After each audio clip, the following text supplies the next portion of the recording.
Bienvenue dans ce nouveau numéro de Mise en Lumière. Ici, on parle d'espoir, de foi, de connexion, de renaissance et de persévérance. Un espace où tu trouves un refuge, un élan pour ta vie, un espace de croissance, endroit où ta renaissance commence. Ici, tu trouveras des messages d'inspiration, des conseils pratiques et des partages authentiques pour t'aider à bâtir une vie épanouie et pleine de sens. Écoute-moi, j'ai une chose que je veux partager avec toi aujourd'hui. Je voudrais évoquer avec toi la question de l'aide dans les épreuves. Tu sais, dans la vie, on passe tous par des épreuves, des moments où tout semble s'écrouler.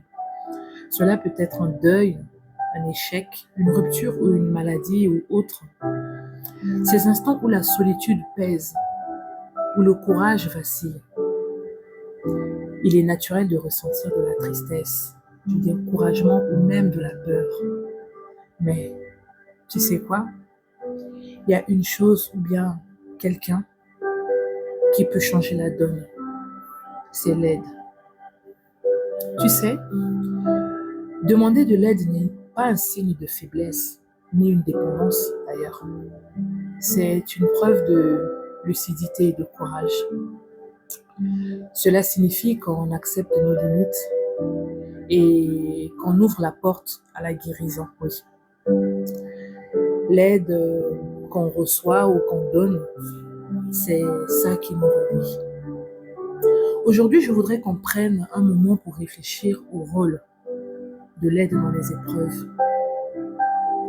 Parce que derrière chaque douleur surmontée, il y a souvent une main tendue.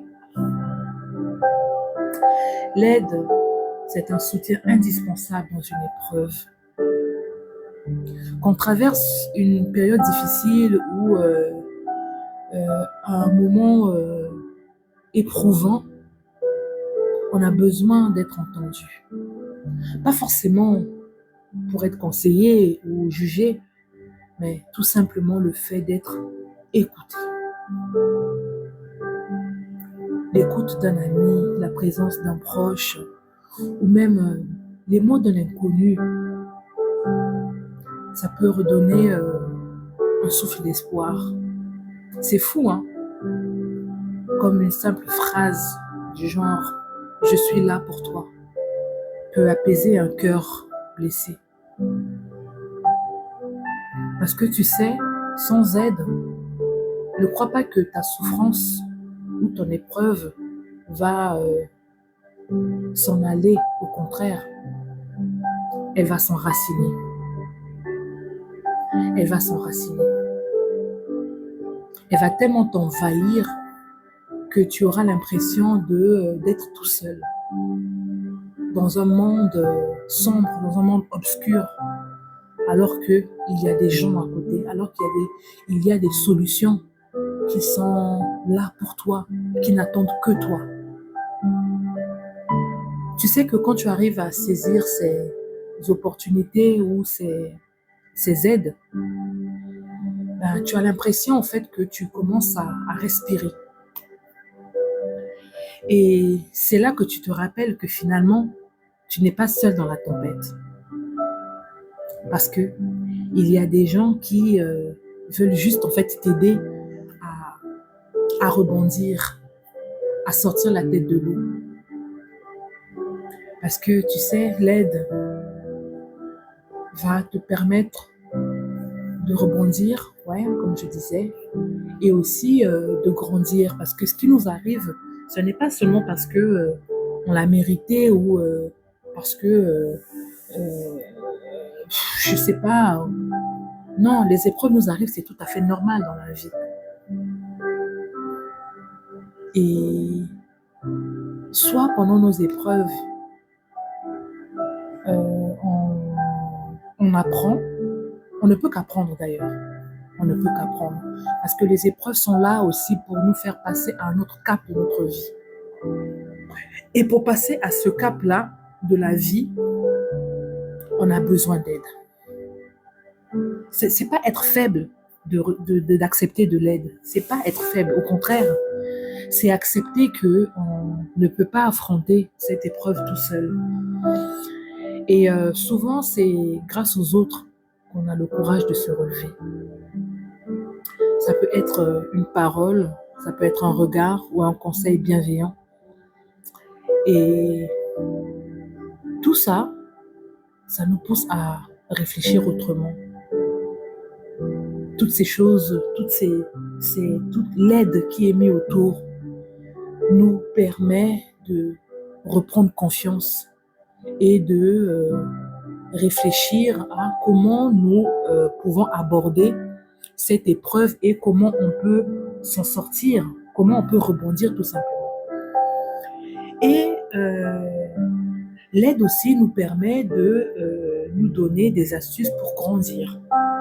Parce que des fois, nous avons fait des choix sur le coup de la folie, ou enfin pas forcément la folie, mais un coup de tête, où on a fait un choix à la va-vite, sans réfléchir.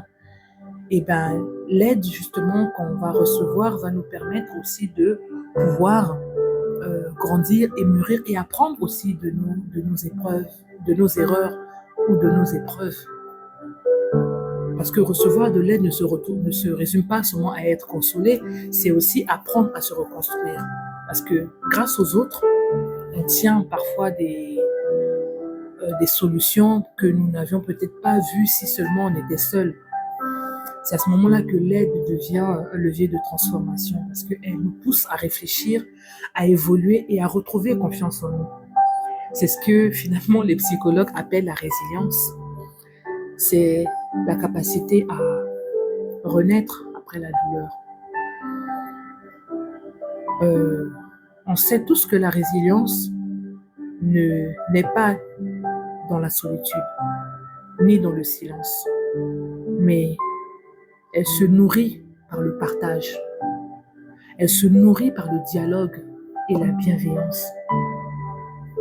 Et il y a différents endroits finalement ou différentes formes d'aide qu'on peut recevoir. Ça peut être l'aide de la famille, ça peut être l'aide d'une communauté que nous avons intégrée, ça peut être l'aide des professionnels.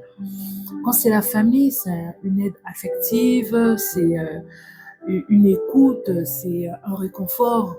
Ça peut être n'importe quelle aide que la famille peut apporter, mais c'est une aide. Parce qu'auprès de la famille, auprès des amis, on a nos habitudes, ils nous connaissent le mieux et ils savent qu'est-ce qui nous tracasse, comment nous aider ou trouver les mots, ou pas d'ailleurs. Mais quand dans la famille, on ne trouve pas cette aide-là ou auprès des amis, on peut aller voir au niveau d'une communauté ou des fois peut-être parce qu'on a honte d'aborder la question, le problème qui nous arrive auprès de la famille ou des amis.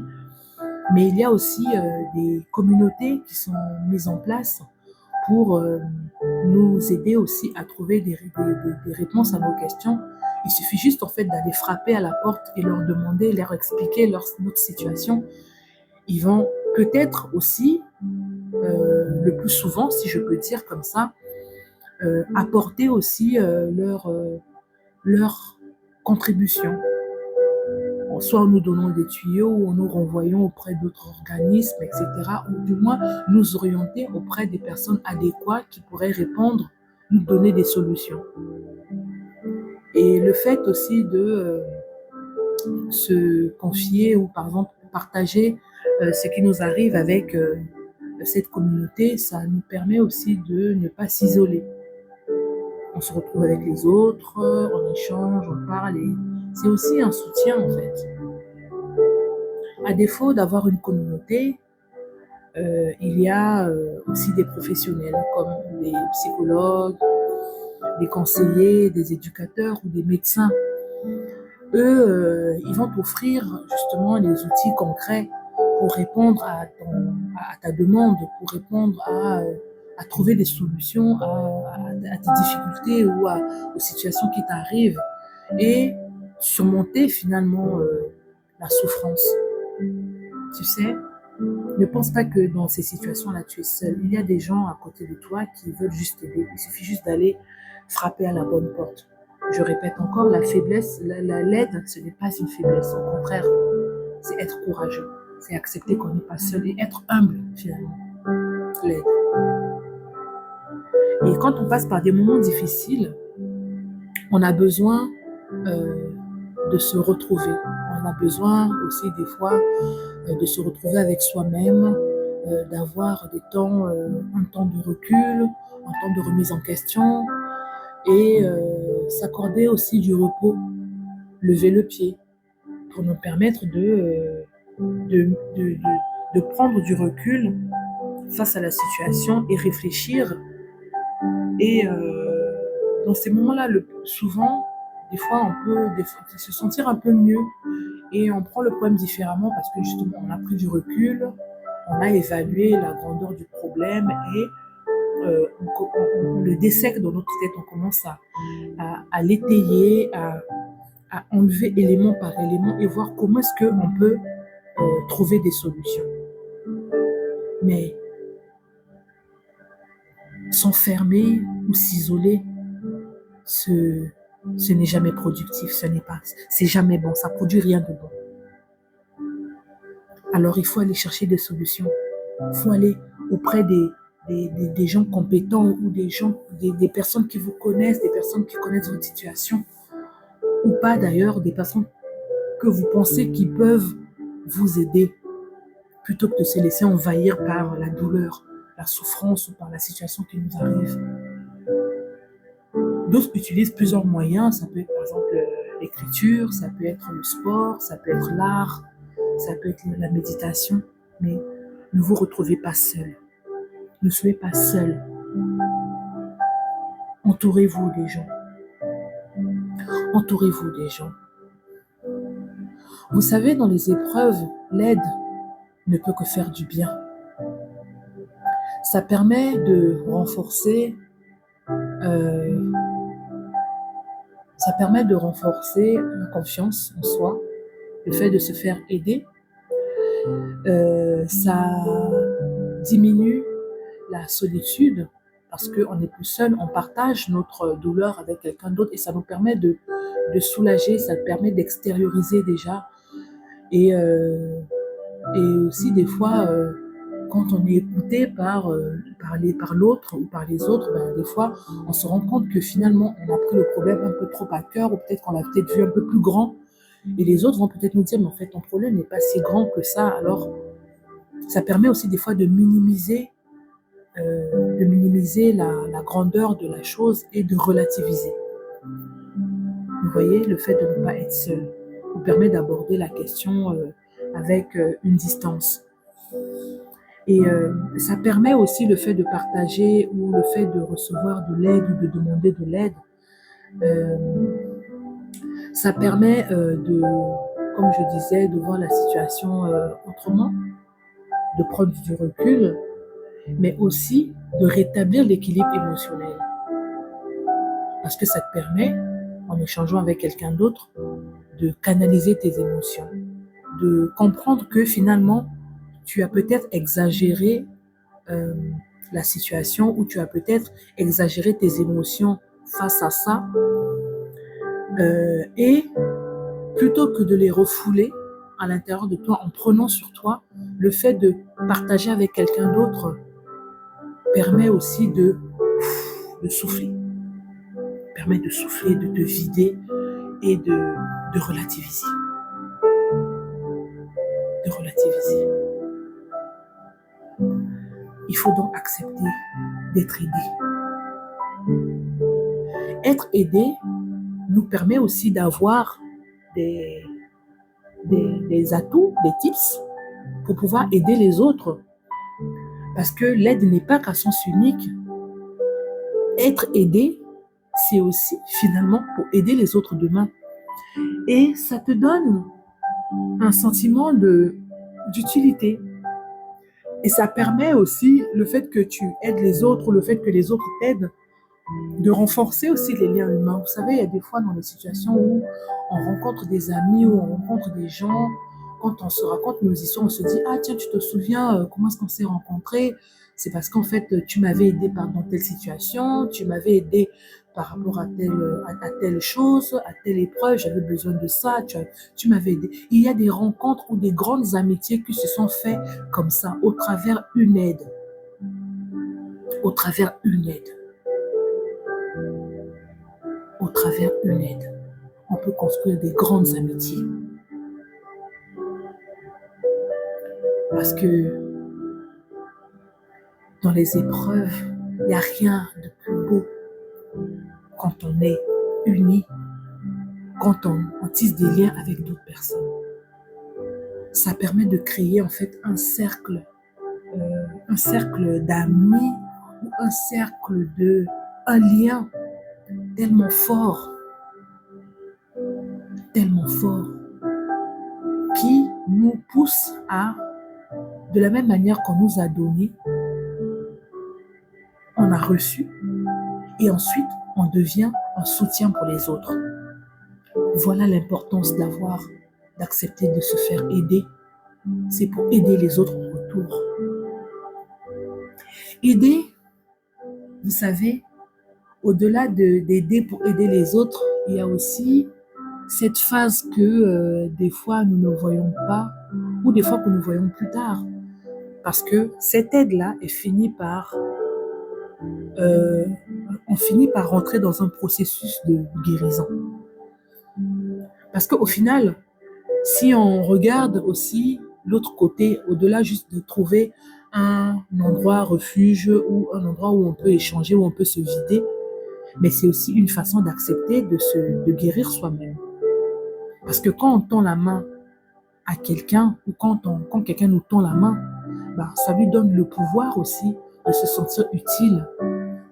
Et ce pouvoir-là d'être utile reconforte, rassure, parce que cette personne a reçu et elle m'a donné. Et au final, en me donnant à moi, je donne à l'autre. Vous voyez, c'est vraiment une chaîne, on transmet, on reçoit et on donne. On reçoit et on donne. Parce que la lumière, quand on éclaire quelqu'un, ou on éclaire quelque chose, ou on éclaire une pièce, elle finit par nous éclairer nous-mêmes. Elle finit par nous éclairer. Dans un monde, des fois, parfois aujourd'hui, on vit dans un monde froid où chacun vit pour soi, chacun regarde à soi, chacun est tourné vers soi. L'aide devient un acte de résistance. C'est un rappel qui nous fait dire tout simplement que nous sommes des personnes, des êtres qui sont faits de liens. Parce qu'on se retrouve dans des situations qui font qu'on tisse des liens. Et on n'est pas juste des personnes ou des êtres humains séparés, mais on est des êtres humains où nous avons besoin des autres pour se sentir exister et tout simplement exister finalement. Parce qu'on aide, parce qu'on est aidé, on aide demain, et les autres nous renvoient finalement l'ascenseur, et les autres aussi transmettre à d'autres personnes ce qu'ils ont reçu.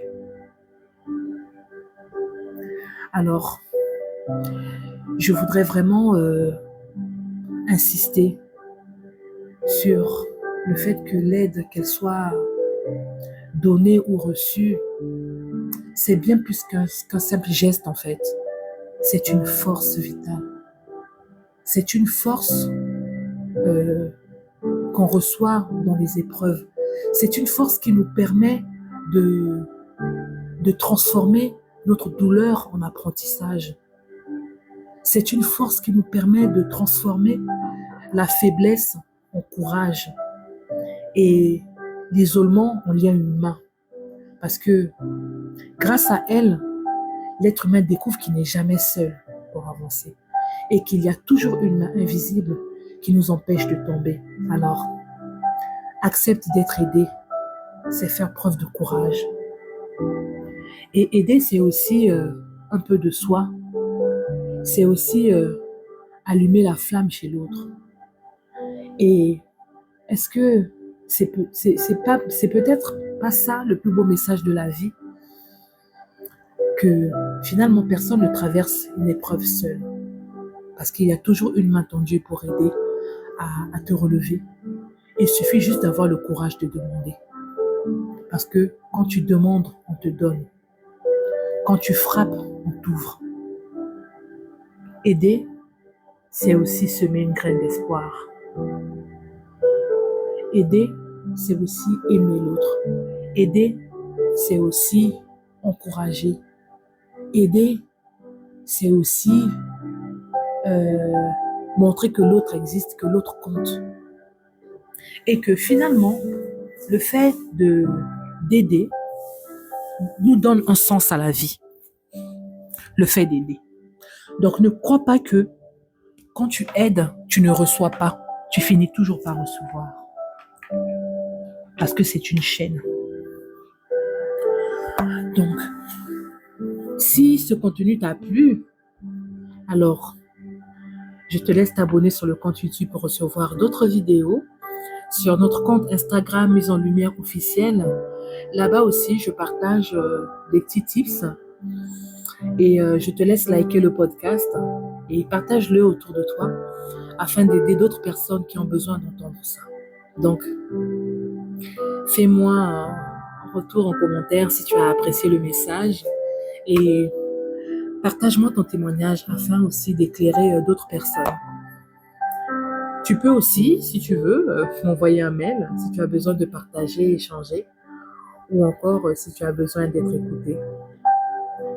En tout cas, ça a été un plaisir pour moi de partager ce podcast avec toi.